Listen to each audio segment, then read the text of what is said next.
Et bonjour, un nouveau cadre, pas de rocher, pas de forêt, de la prairie et du visuel derrière. Paradoxalement, c'est une partie, j'enlève le cadre pour en poser un. J'ai envie de partager plusieurs réflexions, plusieurs observations.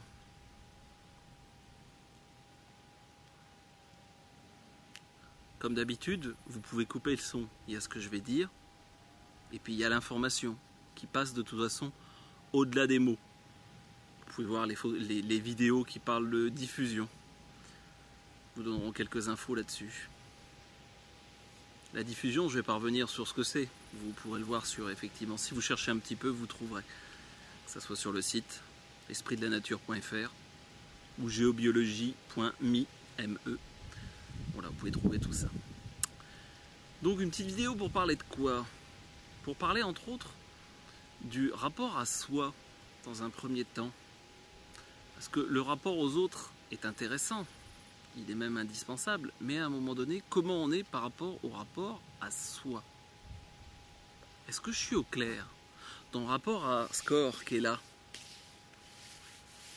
Avec des fois à dire, des imperfections, un petit bourrelet par-ci, un petit bourrelet par-là. Est-ce que j'arrive à m'aimer, à me toucher et à m'aimer moi? Ou est-ce que je fuis? Je fuis dans une quête spirituelle, dans les guides, dans les énergies angéliques et archangéliques. N'empêche que tout ça, c'est ici que ça se passe. C'est pas en étant perché. Vous vivez avec votre corps. Et ouais, commencez par ça peut-être. Commencez par ce rapport au corps, à le faire travailler, à travailler éventuellement la terre, si vous avez l'occasion de faire un peu de jardin, si vous avez l'occasion même de bricoler, de créer quelque chose dans la matière, très concret. Parce qu'à un moment donné, il me semble difficile de dire oui, je suis dans l'énergie spirituelle et autres, et quelque part on nie le corps, on nie la matière, on nie l'activité, on nie parfois aussi la relation, très doucement, aux autres, donc à soi, mais y compris aux autres et aux autres proches. Je ne suis plus que dans l'amour universel. Ouais, ok, mais et quelle attention je prête à ceux qui sont autour de moi, à ma femme, à mes enfants, à des gens proches, qui ne sont pas forcément dans la même démarche d'ailleurs. Ah mais alors, ils ne sont pas dans la diffusion et dans la coévolution, mais tout le monde y est. Donc après c'est, est-ce que je fuis? Est-ce que j'utilise, quel que soit l'outil, quelle que soit l'approche, pour fuir une réalité qui me dérange, et entre autres une réalité qui passe aussi par le corps, et par la confrontation parfois à l'autre, à son miroir. Le rapport au couple en est un sacré de miroir, le rapport aux enfants aussi. C'est pas toujours simple, non. Mais à un moment donné, comment je me positionne par rapport à ça? Ah non, je suis dans le côté liberté et ouverture. Ok, liberté et ouverture. Mais il n'empêche que si à un moment donné je choisis d'être en relation privilégiée avec une personne, par exemple en faisant un couple, qu'est-ce qu'on met derrière le mot liberté et ouverture?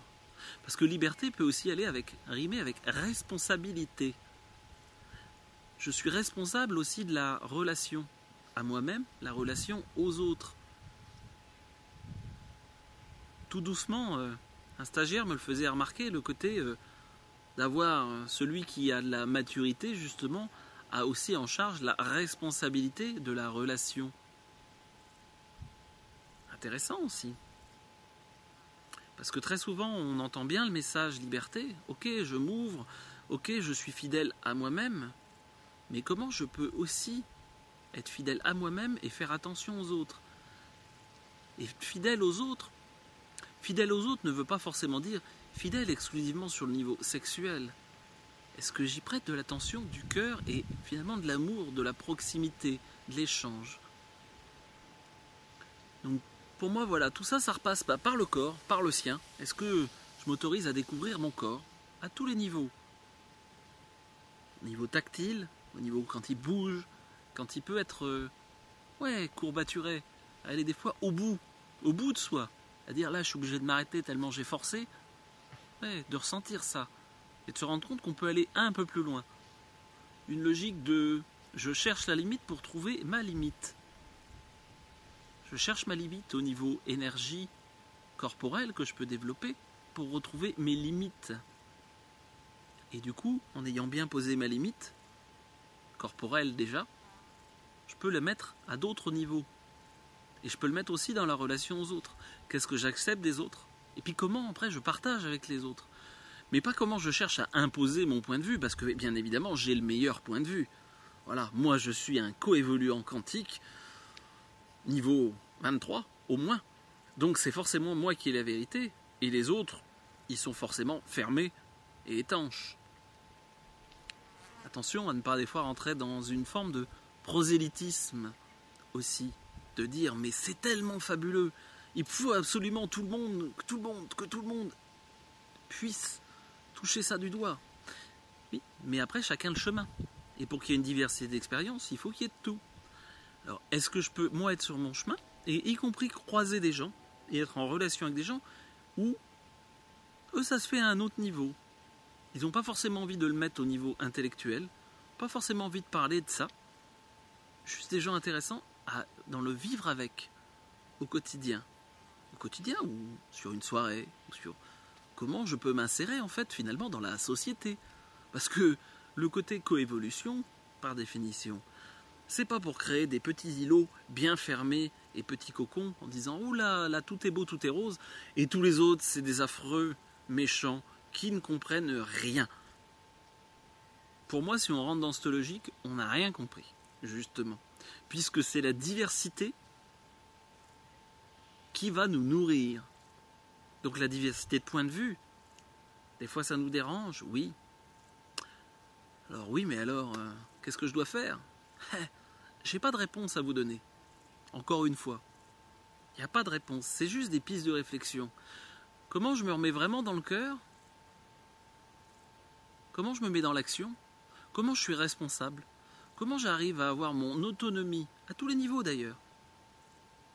Parfois, il y a des femmes qui me disent « Ah oui, mais moi là ça va pas, parce que dans la relation et autres... mais bon, en même temps, c'est confortable, parce que l'homme ramène de la sécurité. Ça peut éventuellement dans l'autre sens. Ramène de la sécurité, un côté financier et autres. Comment j'arrive à être assez autonome par rapport à ça? Ou en tout cas à être clair dans qu'est-ce que moi j'amène? Parce que le côté dans un couple, parfois certains hommes oublient que quand madame est à la maison et puis s'occupe de différentes choses, ça a une valeur, ça a une grande valeur. Et ça on l'oublie des fois. Voilà.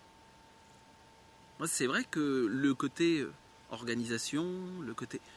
c'est drôlement important. Ça permet éventuellement à l'autre de faire des choses. S'il n'y a pas cette personne qui assure ce rôle, on est embêté. C'est comme quand je fais des stages, la personne qui fait la cuisine est très importante. Des personnes qui peuvent prêter attention aussi, qui peuvent être là plus pour une côté organisation et prêter attention aux gens, ils sont très importants. Sinon, il n'y a pas de stage. C'est pas du tout la même chose. C'est comment il y a ce petit quotidien qui permet que l'échange puisse se faire, que des fois un moment de magie puisse avoir lieu aussi. Mais tout ça, c'est je me remets au centre et je suis responsable. C'est aussi finalement ramener, c'est quoi l'humanité? Mon humanité. On dit l'homme est vertical entre la terre, bien ancré en terre, et le ciel. Pas juste dans le ciel. Terre, ciel. Le point de contact, peut-être par là d'ailleurs. Cette notion d'humanité, est-ce que c'est l'extérieur qui me dit que je suis humain? Est-ce que j'arrive à me le réapproprier? C'est quoi cette histoire d'être humain? Bien sûr que je suis humain. Entre humain et avoir ce sentiment d'humanité, d'appartenir à cette humanité, d'appartenir à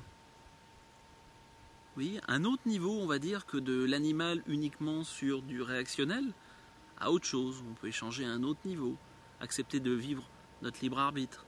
Mais vraiment de ramener cette notion d'humanité, ou au contraire de comment ça se fait que parfois il y a des gens effectivement qui rentre dans une notion de nier l'humanité aux autres, voire de s'en nourrir d'ailleurs, en les rabaissant quasiment à un stade animal. Ça ne veut pas dire que l'animal est péjoratif, mais c'est pas ce que nous on a besoin de vivre pour le moment. Chacun son rôle. Sur d'autres plans, l'animal peut être largement plus évolué que nous. Voilà. Mais si on avait un rôle d'animal avec uniquement les instincts, eh ben, on serait en train de vivre ça. Et justement, est-ce que je laisse vivre tous mes instincts animaux, ou est-ce qu'à un moment donné, je suis aussi dans un côté observation?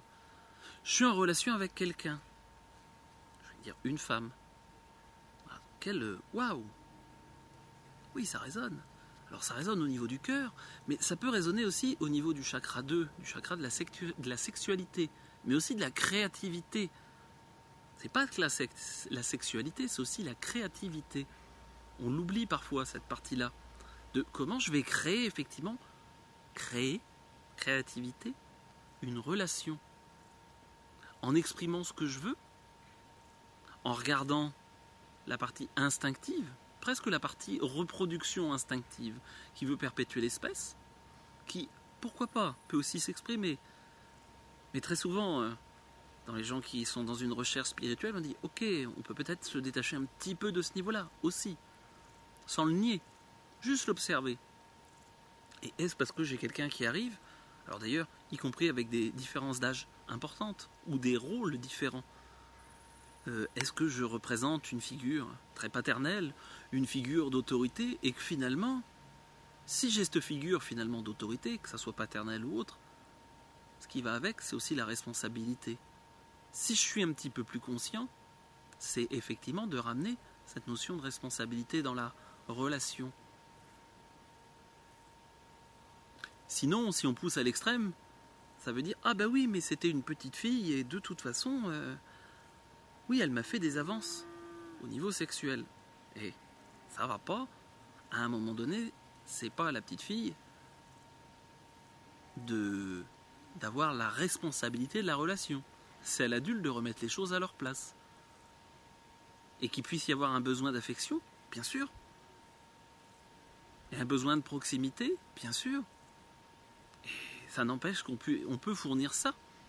Mais à un moment donné, de remettre les choses. Alors là, je prends exprès justement un tabou en plus. Tabou du côté, on va dire, incestueux ou pédophilie, qui est énorme. Mais de le revoir aussi, parfois dans cette notion de dire j'ai entre guillemets de l'emprise, ou même pas entre guillemets, j'ai une certaine emprise, une certaine autorité sur la personne, et qu'est-ce que j'en fais? Est-ce que je l'utilise pour finalement manipuler l'autre à un certain niveau? Ou est-ce qu'au contraire, je suis très au clair, et y compris je suis très au clair en renvoyant à la personne, en disant bah effectivement, je me sens aussi attiré par toi, mais peut-être ben, là ça me semble pas judicieux. Pas judicieux pourquoi? Parce que qu'est-ce que tu vois en moi? Qu'est-ce que tu vois à travers moi? Qu'est-ce que je représente vraiment pour toi? Et puis aussi parce que va dire bah oui, mais j'ai déjà une autre relation, et que je sais dans cette autre relation, et ben qu'il est important pour l'autre qu'il y ait une certaine notion de fidélité de cœur, de corps. À quel niveau on met la fidélité? Oui, mais moi je veux vivre autre chose. Ben, dans ces cas-là, est-ce que je suis capable de le partager avec mon partenaire ou ma partenaire et de le poser avant? Parce que si à un moment donné il y a trop grande différence, bon, ben, il n'y a peut-être plus de chemin à faire ensemble. Et puis voilà, c'est pas forcément dramatique non plus. Regardez encore une fois, responsabilité. Qu'est-ce que mon comportement va aussi générer comme douleur, comme tension? Essayer d'observer tout ça. Donc c'est vrai, de plus en plus, j'ai envie d'accompagner les gens à déjà reprendre contact vraiment avec leur corps. On parle de jouissance du corps. Ok, mais concrètement parlant, ben, oui, de corps physique, moi je parle déjà. On est dans un corps physique. Et d'accepter de jouir, oui, à tous les niveaux, y compris au niveau sexuel, y compris au niveau... peut jouir de par tous les sens, gustatif, auditif, visuel, olfactif. La notion d'orgasme. Alors pas la notion d'orgasme comme si vous n'avez pas d'orgasme, c'est que vous êtes complètement nul. Parce que ça, on l'a aussi. Ça existe. Là, juste de dire, c'est une possibilité. Et est-ce qu'on peut s'accompagner avec soin pour emmener, y compris l'autre dans la relation, à ce côté, découverte et explosion de plaisir, de jouissance. Ah, ça m'est arrivé d'avoir un cuisinier qui d'ailleurs, c'était pas par rapport à sa cuisine, mais à sentir à un moment donné, parce que cette personne a peut-être un lien à la nourriture particulier, ou bref, ou moi je lui ai projeté un lien. Toujours est-il que l'endroit était propice, on était juste côte à côte, et à un moment donné, comme de la bouche, comme si, pouf, et au niveau des papilles, une explosion. Alors que j'avais rien dans la bouche. Bah oui, ça peut arriver comme ça, on y prêtant de l'attention. Être attentif à ce qui se passe dans le corps. En permanence. Et dire, tiens, une petite brise, une caresse qui est là. Ouais. Et est-ce que je m'autorise à me laisser caresser? Est-ce que m'autorise aussi simplement à regarder ce corps?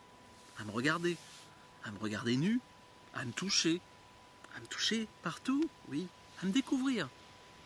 Évident, tout le monde le fait, bien sûr.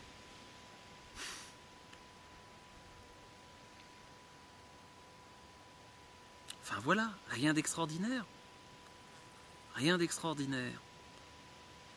Et pour moi, déjà de régler, se mettre au clair dans son rapport à soi, d'exprimer aux autres, de qu'est-ce que je ressens, qu'est-ce que je me mets au clair, qu'est-ce qui me semble envoyer, et aller confirmer surtout à qu'est-ce que l'autre a reçu. Moi, il me semble voir quelqu'un de sécurisant et de bienveillant. L'autre m'a ressenti comme ayant un appel sexuel. Tiens, une fois, 2 fois, avec plein de personnes, j'ai toujours ce décalage. Est-ce que je regarde? Chez moi, il y a peut-être un problème, une incohérence quelque part. Ou en tout cas, j'ai un souci pour passer le message à un niveau inconscient. Parce que si l'autre reçoit « j'ai envie de relations sexuelles » alors vous avez juste envie de bienveillance et de présence, il risque d'y avoir des petits problèmes de communication, des gros problèmes de communication.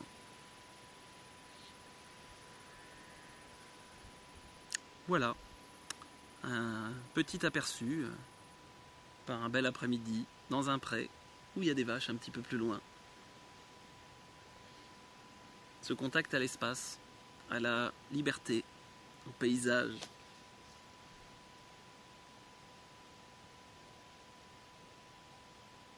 Une fois que j'ai trouvé mes limites, je suis bien partout. Une fois que ce corps, je l'accepte, je vis avec, je peux en jouir vraiment, à tous les niveaux, pas juste intellectuellement, en disant je suis dans mon corps, oui, il faut travailler sur le corps.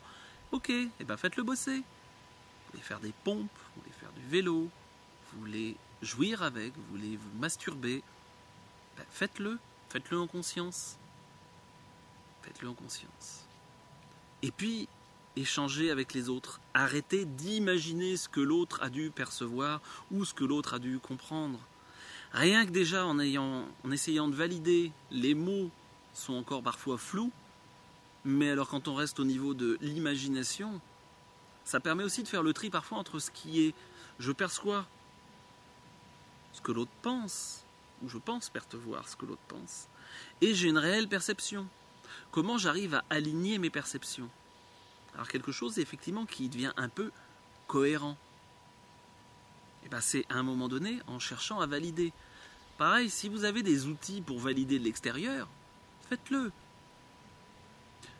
Vous avez eu l'intuition géniale que pour soigner vos plantes, il faut faire ça, faites-le.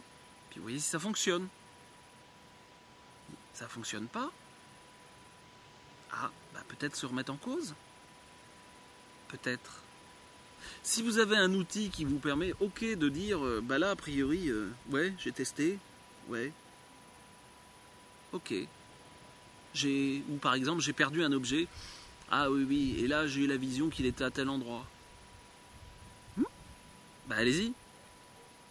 Il y a plein de gens qui fonctionnent comme ça, en disant, oui, c'est là-bas, hein, mais ils y vont jamais. Alors qu'a priori, ils ont une info. Ils ont peur de quoi? Ah, que ça soit leur mental? C'est juste peur de dire je vais voir là où j'en suis. C'est juste, c'est pas juste. C'est juste une info d'évolution, juste une info pour avancer sur le chemin. Il n'y a pas de bon ou de mauvais, encore une fois. La notion de positif ou de négatif. Juste de l'expérience pour avancer. Tout simple. Parce que sinon, on se fait un film, puis on reste dans le film. Et là, je suis la réincarnation de Jésus, et d'ailleurs la preuve, je marche sur l'eau. Bah ok, vas-y, marche sur l'eau. Pas de souci. Hein, t'as coulé? Bon, a priori, c'est pas une réincarnation pleine et entière alors. Et pareil, voilà, je suis la réincarnation d'une énergie spirituelle ou l'incarnation d'une énergie spirituelle. Ok, dans ces cas-là, tout devrait être quand même assez simple en termes de communication avec les autres, en termes de faire passer un message, ça devrait être enfantin, il me semble. Si c'est pas si enfantin, si on a des infos en disant oui, il va se passer ça, ça et ça, puis ça se passe pas, ben il y a un souci. J'ai plein de gens qui me parlent de channels, de médiums, de grands médiums, de grandes channels, qui ont annoncé plein de choses qui ne se sont jamais produites. Et les gens continuent à croire. Alléluia, mes bien chers frères, comme ils disent. Chacun fait ses choix. Donc, je suis pas là pour vous donner la bonne parole. Je suis là, c'est vous qui avez la responsabilité de valider les choses et de les découvrir par vous-même et de les toucher du doigt. Alors pourquoi je fais des stages?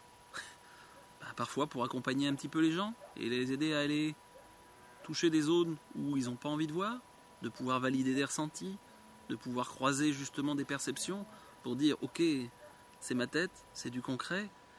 Parfois c'est compliqué pour moi parce que je sais que je ne peux pas de but en blanc dire aux gens non, là ce que tu perçois a priori c'est ton mental, ça va être trop brutal pour eux, donc j'y vais petit à petit aussi. L'idée pour moi n'est pas de casser les gens, mais de les accompagner, si possible, avec soin. Alors ça ne veut pas dire ne pas aiguillonner de temps en temps, c'est un petit peu le but, quoi. De faire bouger et de faire évoluer. Mais voilà, c'est un petit peu ça, un petit point de vue qui passe. J'avais envie de partager avec vous, en cette belle après-midi, où on a eu d'ailleurs des nombreux contrastes, un peu de pluie, puis là, beau soleil.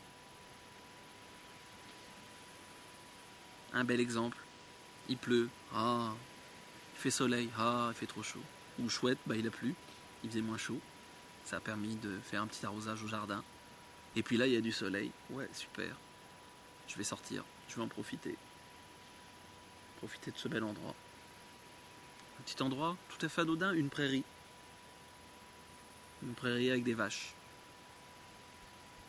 Pas un dolmen extraordinaire. Non. Juste se mettre au présent dans un endroit qui attire. Comme ça, avoir envie de se poser. Prendre le temps. Souvent prendre le temps pour rien dire. Moi je blablate. Ouais. Bon, en même temps c'est le but de la vidéo. Ça m'empêche pas d'avoir passé un temps avant, et puis peut-être sûrement aussi après, à me poser tranquille et à profiter. Profiter du spectacle, oui. Puis je pense qu'après, je vais aller bouger mon corps, un peu aussi, même un bon peu. Parce que pour moi, ça me semble indispensable pour moi. Et puis, pour ce que je vois autour dans les gens que j'accompagne, où il manque vraiment cette connexion au corps, voilà, très concrète. Après, une fois que tout est là, vous voulez discuter avec des énergies spirituelles, avec ce que vous voulez, ok. Mais si on ne construit pas une base, un socle, vraiment un socle, on n'est pas attaché. Et dans ces cas-là, on n'est plus qu'au ciel. La spiritualité, pour moi, elle descend en terre. Parce que sinon, c'est on se sauve. Et que cette terre qui nous porte, bah, elle aussi, elle a son évolution. Et peut-être qu'en tant qu'humain, on a un rôle à jouer là-dedans. Et plutôt que de dire je cherche à passer dans le spirituel, si je cherchais au contraire à descendre le spirituel dans la matière, est-ce que je suis debout à être dans le ciel, ou est-ce que je suis d'ailleurs à genoux, bien ancré comme ça, et je descends cette énergie, cette information spirituelle dans la matière? Ça peut sembler similaire, sauf que d'un côté, pour moi, on se barre. De l'autre, on amène et on fait évoluer le tout ce qu'on a autour de nous. Nous et tout ce qu'on a autour de nous. Et ça commence ici, oui. Vous n'avez pas besoin d'aller faire 15 millions de stages ou de courir après un gourou quelconque. Alors là, j'utilise le mot gourou dans on va dire dans la section européenne et non indienne. Après, comme d'habitude, toutes les expériences sont intéressantes et chacun choisit celle qu'il a envie de vivre. Je vous ai juste partagé le point de vue sur moi, ce que j'ai envie de vivre et de comment j'essaye d'accompagner les gens qui sont sur un chemin assez proche de moi, ou en tout cas qui ont envie de partager le mien pendant un petit moment. Je vous souhaite une très bonne fin de journée et au plaisir d'une autre vidéo. Vous pouvez retrouver sur espritdelanature.fr avec un tiret entre chaque mot ou sur geobiologie.me. Bonne journée. Au revoir.